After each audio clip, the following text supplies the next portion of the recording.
আসসালামু আলাইকুম রহমতুল্লাহ। প্রিয় দর্শক, কেমন আছেন? আশা করি ভালো আছেন। প্রিয় দর্শক, সোশ্যাল ইসলামী ব্যাংকের ১.৫ কোটি টাকার সম্মেলন পরিকল্পনা নাকচ করে দিয়েছে কেন্দ্রীয় ব্যাংক। চলুন বিস্তারিত জেনে নিই কেন এমন সিদ্ধান্ত। বর্তমান ব্যাংকটির কেন্দ্রীয় ব্যাংক থেকে বিশেষ তারল্য সুবিধার ১,১৭৫ কোটি টাকা ধার নিয়েছে। এছাড়া বিভিন্ন ইনস্ট্রুমেন্টের বিপরীতে ধার রয়েছে ৪,০০০ কোটি টাকা। চরম তারল্য সংকট সত্ত্বেও প্রায় ১.৫ কোটি টাকা খরচ করে কক্সবাজার সমুদ্র সৈকতে অ্যানুয়াল বিজনেস কনফারেন্স করতে চেয়েছিল সোশ্যাল ইসলামী ব্যাংক। তবে ব্যাংকটির সার্বিক আর্থিক পরিস্থিতি বিবেচনা করে কনফারেন্স না করার নির্দেশনা দেয় কেন্দ্রীয় ব্যাংক। পরবর্তীতে ব্যাংকটিকে ঢাকায় নিজস্ব কার্যালয়ে স্বল্প খরচে সম্মেলনের আয়োজন করতে বলা হয়। এর আগে বোর্ড সভায় সিদ্ধান্তের পরিপ্রেক্ষিতে গত ৮ ডিসেম্বর কেন্দ্রীয় ব্যাংকের কাছে কক্সবাজার সম্মেলন করার আবেদন করে চিঠি দিয়েছে সোশ্যাল ইসলামী ব্যাংক। চিঠিতে বলা হয়, আগামী ১৭ ও ১৮ ডিসেম্বর কক্সবাজার বেওয়াস হোটেল অ্যানুয়াল বিজনেস কনফারেন্স আয়োজন করতে যাচ্ছে। সেখানে ২৭০ জন অংশগ্রহণকারী থাকবে। ব্যাট ট্যাক্স ছাড়া এই অনুষ্ঠানের জন্য আনুমানিক খরচ ধরা হয়েছে ১,১০,০০,০০০ টাকা। এ বিষয়ে জানতে চাইলে কেন্দ্রীয় ব্যাংকের এক ঊর্ধ্বতন কর্মকর্তা বলেন, এস আলম ঋণের নামে সোশ্যাল ইসলামী ব্যাংক থেকে বিপুল পরিমাণ অর্থ বের করে নিয়েছে। শেখ হাসিনা সরকারের পতনের পর এসব অনিয়মের অনেক তথ্য বেরিয়ে এসেছে। ব্যাংকটি দীর্ঘদিন ধরে কেন্দ্রীয় ব্যাংকের সঙ্গে থাকা কারেন্ট অ্যাকাউন্ট নেগেটিভ রয়েছে। আমানতকারীদের অর্থ ফিরিয়ে দিতেও হিমশিম খাচ্ছে ব্যাংকটি। এ পরিস্থিতির মধ্যে তাদের প্রায় ১.৫ কোটি টাকা খরচ করে কক্সবাজার কনফারেন্স করা বেমানান, তাই কেন্দ্রীয় ব্যাংকের পক্ষ থেকে অনুমতি দেওয়া হয়নি, যোগ করেন তিনি।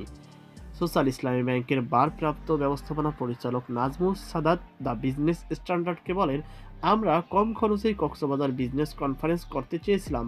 আমাদের পরিকল্পনা ছিল বছরের শুরুতে প্রত্যেক শাখা ব্যবস্থাপকদের নিয়ে কনফারেন্সটা করতে পারলে তারা নতুন উদ্যমে কাজ করতে পারবেন। তবে কেন্দ্রীয় ব্যাংক খরচ কমিয়ে আনতে কনফারেন্স ঢাকায় করতে বলেছেন। আমরা ঢাকাতেই ভিন্ন তারিখে কনফারেন্স করব। গত ২৫ আগস্ট এস আলম গ্রুপের নিয়ন্ত্রণমুক্ত করে সোশ্যাল ইসলামী ব্যাংকের পরিচালনা পরিষদ পুনর্গঠন করে বাংলাদেশ ব্যাংক। তখন একজন উদ্যোক্তা শেয়ারধারীকে পরিচালক ও ৪ জন স্বতন্ত্র পরিচালক হিসাবে নিয়োগ দেওয়া হয়। পরিষদ পুনর্গঠনের পর এস আলম গ্রুপের সঙ্গে ঘনিষ্ঠতা থাকা ব্যাংকটির শীর্ষ ৫ কর্মকর্তা পদত্যাগ করেন। অভিযোগ রয়েছে, ২০১৭ সালে এস আলম গ্রুপের নিয়ন্ত্রণে যাওয়ার পর ব্যাংকটি থেকে নানা অনিয়মের মাধ্যমে অর্থ বের করে নেওয়া হয়েছে। ফলে ব্যাংকটির আর্থিক সংকটে পড়েছে। কেন্দ্রীয় ব্যাংক প্রায় ২ বছর ধরে টাকা ছাপিয়ে ব্যাংকটিকে সহায়তা দিয়ে আসছিল। তবে ছাত্র জনতার অভ্যুত্থানে আওয়ামী লীগ সরকার পতনের পর সেই সুবিধা বন্ধ হয়ে যায়। এতে ব্যাংকটি তারল্য সংকটে পড়ে গ্রাহকেরা টাকা ফেরত দিতে ব্যর্থ হয়। কেন্দ্রীয় ব্যাংক থেকে ফান্ড পাওয়ার পর সোশ্যাল ইসলামী ব্যাংকের তারল্য সংকট এখন কিছুটা কমলেও গত আগস্ট থেকে অক্টোবর পর্যন্ত চরম তারল্য সংকট ছিল। গত অক্টোবরে দ্বিতীয় সপ্তাহ থেকে ব্যাংকটির কিছুটা তারল্য সংকট কমেছে। সেই সময় গ্রাহকদের সর্বোচ্চ ২০,০০০ টাকা তোলার সুযোগ পেয়েছেন গ্রাহকরা। এখনও ঘাটতি। কেন্দ্রীয় ব্যাংকের কাছ থেকে তারল্য সহায়তা পাওয়ার পরও এখনও কারেন্ট অ্যাকাউন্ট ও প্রভিশন ঘাটতি রয়েছে ব্যাংকটির।